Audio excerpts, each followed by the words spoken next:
వదినమ్మా ఏం చేస్తున్నారు కన్నయ్య మీరు? ఇగో కన్నయ్య చెప్తే అస్సలు ఇంటలేడు. కట్ చేసిన తోటకూరని మళ్ళీ కట్ చేస్తుండ్రు. హాయ్ చెప్పమన్న వాళ్ళందరికి ఎట్ట యాక్షన్ చేస్తుండ్రు. కోతి కోతి ఈ మధ్యలో కన్నయ్యకి మంచి ఫ్యాన్స్ అవుతారు.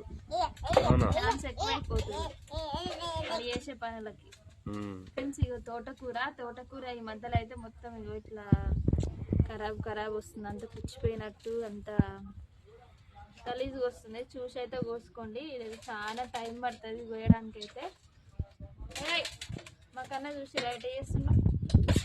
అట్లా తోటకూర అంటే ఎంతమందికి ఇష్టం? తోటకూర అందరికి మంచిదే. అందరైతే తినండి తప్పకుండా. నాకైతే ఫ్రై చేసుకుంటే ఇష్టం, టమాటా వేసుకుంటే అంత నచ్చదు. కానీ బాయ్ చెప్పురా కానీ తెంపుతున్నా.